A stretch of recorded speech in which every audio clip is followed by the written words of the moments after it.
How's Quentin doing, Coach? Quentin had a great, the procedure went again as well as can be expected. Same good report. Take the thing out. Everything else looks good. Talked to him this morning.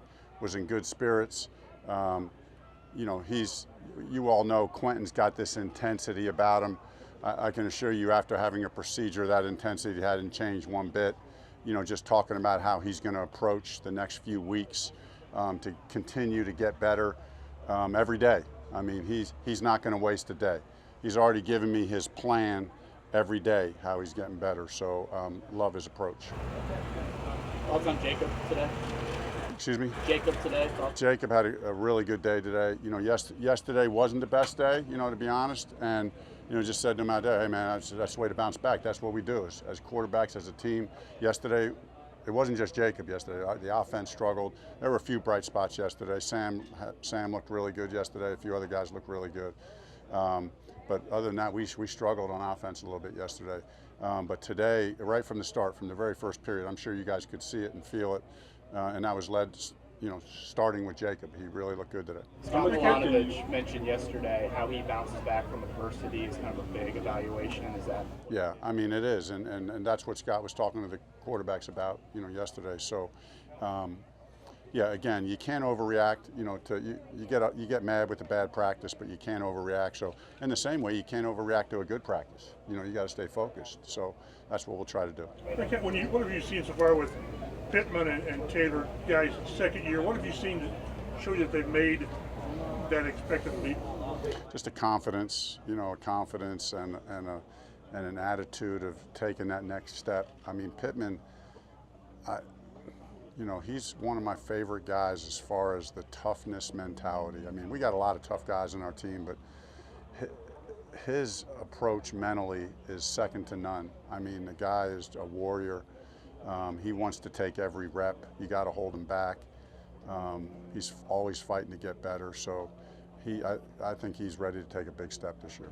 Jacob today had some zip on some of those intermediate throws. When you see his confidence kind of growing with that arm strength, what can that do for an offense? Yeah, it does a lot. I mean, as we all know, really at any position, but certainly at the quarterback position, confidence is a big deal.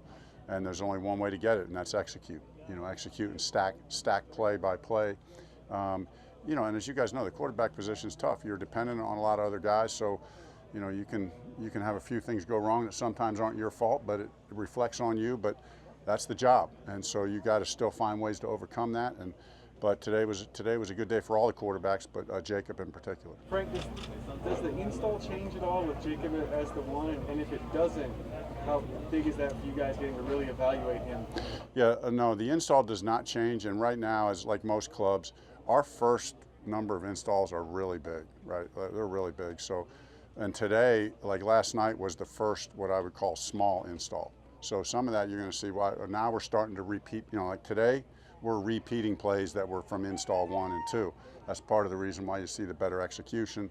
And so you want to get a lot of stuff in to start, see how they handle it, but then you want to start going back and building accumulated reps on those core plays. So it should start coming together more and more. Frank, considering what he's a rookie quarterback, where is Sam Ehlinger at a week, 10, 6 days in, whatever? I'm really impressed with where Sam is. I mean, not only mentally, but just whatever the it factor is. It's not too big for him. You can feel that. He's got a presence about him.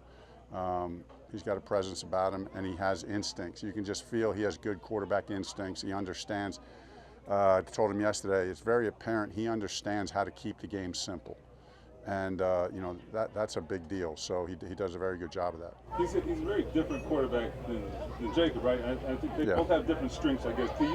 Can you kind of contrast how they're kind of different, maybe?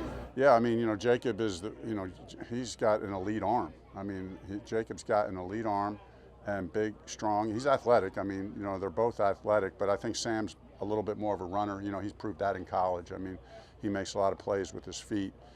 Sam has a good arm, but not the elite arm. And so, he finds ways to get it done. And when you're that kind of player, that's what you do. And he's just very good at that. And the way I just alluded to it a second ago, and it's like, how do I simplify this to find the play that I know that I can make? And he has a good knack of doing that. And, Jacob, on the other hand, we want him to do that same thing, but then Jacob has an upside. Jacob hasn't, that's the one thing, about a guy that has that kind of arm talent. There are certain things that you can do with that kind of arm talent that money can't buy, so to speak. But you just have to be able to execute good enough, consistent enough to give yourself the opportunities for those big play capabilities to show down the field. Frank, look at Frank with Jacob's arm.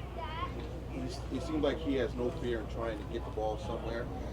How do you tell a quarterback with that type of arm speed, hey, it's okay not to try to zip it in between two defenders or some type of scenario like that? Yeah, some of it you can tell some. You can say some things, but at some point he needs to we need to see if he sees the difference. When you're out there on the field, hey, I want him to play free. I want him. Hey, when you've determined, if you've cut the field in half and you've narrowed it down to these two guys in the progression, and you see you got this guy one-on-one, just go ahead and rip it. Whether that's a deep shot or if it's underneath coverage, and and then the rest of it, Mike, is when to drive it into those small holes and when to check it down. That's what determines how good a guy is, and that's what will ultimately determine. Frank, going back to you and Chris, conversation about Carson way back in January, how much did his injury history, was that a tough sell or something you guys debated? It wasn't a hard sell for me. I'm not saying the guy hasn't been dinged a couple times. Maybe I'm wrong. I know I'm biased about him, but like when you look at the number of games he actually missed, sure, it's more than 2 or 3, but he still played a lot of football, and he played a lot of good football. So, had the 13-game season, the second, 16-game season his first year, 13-game season his second year, and then so on. So there was a lot of good football. So I wasn't overly concerned with it. There was a lot of chatter about it, but behind closed doors, Chris and I were saying, hey, we weren't ignoring it, but my 2 cents, my opinion was, I don't think this is an overarching issue. Look at the record; it's good. He's played plenty of football so far. Take a couple more. You can't talk specifically about Nick Foles, obviously, but you guys haven't brought in a veteran quarterback. What does it speak to your confidence in Carson getting back sooner and the quarterbacks that you have in the room? Well, I'll say a couple things. This is Carson's team, first of all. He's our quarterback, and we're so excited about having him, and he knows that. This team knows that.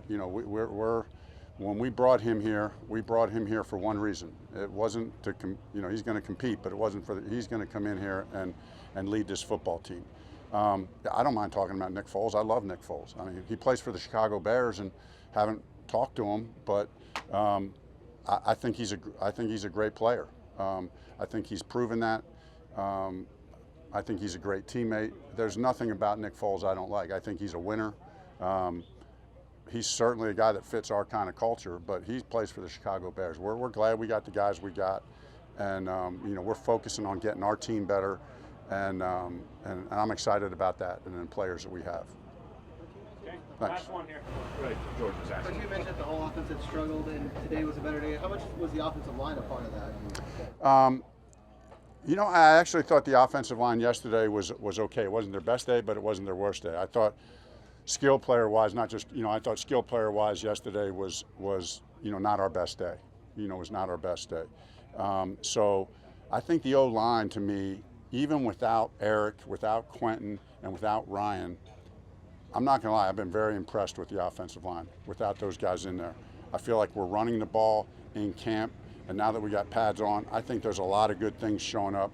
I feel really good about the depth that we're building, and I think some of these guys are proving that they can play starting football for us if needed.